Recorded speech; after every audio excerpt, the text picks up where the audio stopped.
ಗೋವಿಂದರಾವ್ ವರದಿಯನ್ನು ಸರ್ಕಾರ ತಗೊಂಡಿದ್ದಾರೆ, ರಿಸೀವ್ ಮಾಡಿದ್ದಾರೆ. ಆ ಗೋವಿಂದರಾವ್ ಹಿಂದೆ ನಂಜುಂಡಪ್ಪ ವರದಿ ಏನಿತ್ತು, ಆ ನಂಜುಂಡಪ್ಪ ವರದಿಯಲ್ಲಿ ಕರ್ನಾಟಕದಲ್ಲಿ ಯಾವ್ಯಾವ ಬ್ಯಾಕ್ವರ್ಡ್ ಇದೆ ಅಂತೇಳಿ ಘೋಷಣೆ ಆಗಿತ್ತು. ಈಗ ಪ್ರೊಫೆಸರ್ ಗೋವಿಂದರಾವ್ ಅವರ ವರದಿಯಲ್ಲಿ ಆ ಬ್ಯಾಕ್ವರ್ಡ್ ತಾಲೂಕುಗಳು ಇನ್ನೂ ಜಾಸ್ತಿ ಆಗಿದೆ. ಸೊ ಅವ್ರು ರೆಕಮೆಂಡೇಶನ್ ಮಾಡಿದ್ದಾರೆ. ಅಸಮತೋಲನ ಆಗಿದೆ, ಅದನ್ನು ಸರಿ ಮಾಡಬೇಕಾದ್ರೆ ಹಣವನ್ನು ಆ ಜಿಲ್ಲೆಗಳಿಗೆ ಹೆಚ್ಚು ಅನುದಾನವನ್ನು ಕೊಡಬೇಕು ಅಂತ ಹೇಳಿದ್ದಾರೆ. ನಾನು ಕೂಡ ಪತ್ರ ಬರಿತಾ ಇದ್ದೀನಿ. ಹೆಂಗೂ ಬಡ್ಜೆಟ್ ಬಡ್ಜೆಟ್ ಮಾಡ್ತಾ ಇದ್ದೀರಲ್ಲ, ಅದರಿಂದ ನೀವು 15,000 ಕೋಟಿ ಅದರಲ್ಲಿರೋದು 15,000 ಕೋಟಿ ಈ ಬಡ್ಜೆಟಲ್ಲಿ ಇಡಬೇಕು. ಮುಂದಿನ ಬಡ್ಜೆಟಲ್ಲಿ 15, ಈ ಥರ 45,000 ಕೋಟಿ ಕೊಡಬೇಕು ಅಂತ ವರದಿಯಲ್ಲೇ ಹೇಳಿದೆ. ಪ್ರೊಫೆಸರ್ ಗೋವಿಂದರಾವ್ ವರದಿಯಲ್ಲೇ ಹೇಳಿದ್ದಾರೆ. ಅದರಿಂದ ನಾನು ಆಗ್ರಹ ಮಾಡ್ತಾ ಇದ್ದೀನಿ, ಮೊಸಳೆ ಕಣ್ಣೀರು ಸುರಿಸಬೇಡಿ. ನೀವು ಮೊಸಳೆ ಕಣ್ಣೀರು ಸುರಿಸೋದ್ರಿಂದ ಏನು ಉಪಯೋಗ ಇಲ್ಲ. ಅದರಿಂದ ನೀವು ಈ ಬಡ್ಜೆಟಲ್ಲಿ ವರದಿ ಬಂದಿರೋ ಪ್ರಕಾರ 45,000 ಕೋಟಿ 3 ವರ್ಷದಲ್ಲಿ ಕೊಡಬೇಕು ಅಂತ ಹೇಳಿದ್ದಾರೆ. ಈ ವರ್ಷ 15,000 ಕೋಟಿಯನ್ನು ನೀವು ಮೀಸಲಿಡಬೇಕು. ಇಲ್ಲ ಅಂತ ಹೇಳಿದ್ರೆ ನೀವು ಉತ್ತರ ಕರ್ನಾಟಕದ ವಿರೋಧಿಗಳು ಅಂತೇಳಿ ರಾಜ್ಯದ ಜನ ತೀರ್ಮಾನವನ್ನು ಮಾಡ್ತಾರೆ.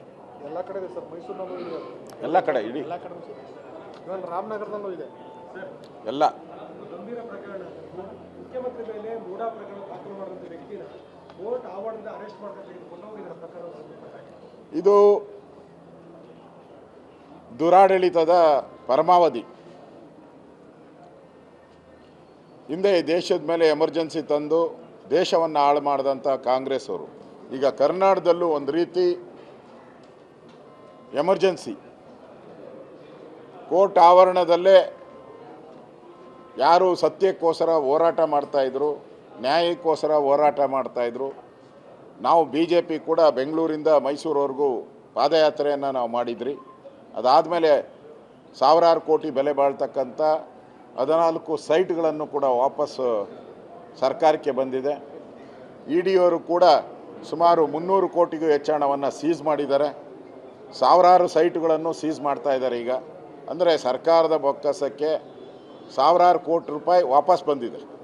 ಇದಕ್ಕೆ ಮೂಲ ಕಾರಣ ಅಂದರೆ ಸ್ನೇಹಮಯಿ ಕೃಷ್ಣ ಅವರು ಫಸ್ಟು ಕೇಸಲ್ಲಿ ದಾಖಲು ಮಾಡಿದ್ರು.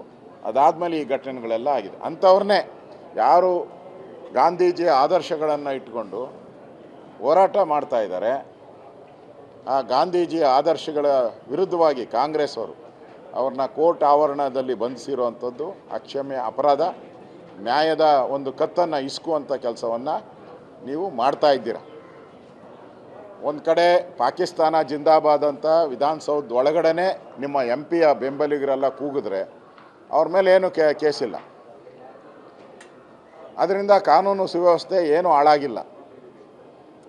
ಪಾಕಿಸ್ತಾನ ಜಿಂದಾಬಾದ್ ಅಂತ ಕೂಗಿದ್ರೂ ವಿಧಾನಸೌಧದಲ್ಲಿ ಕಾನೂನು ಸುವ್ಯವಸ್ಥೆ ಸರಿ ಇದೆ. ಆದರೆ ಮಾಧ್ಯಮದ ಸ್ನೇಹಿತರು ನನ್ನ ಆಫೀಸು ಸೇರಿದಂತೆ ಪ್ರೆಸ್ ಮೀಟ್ ಮಾಡೋಕ್ಕೂ ಅವಕಾಶ ಇಲ್ದಂಗೆ ಮಾಡಿಬಿಟ್ಟಿದ್ದಾರೆ.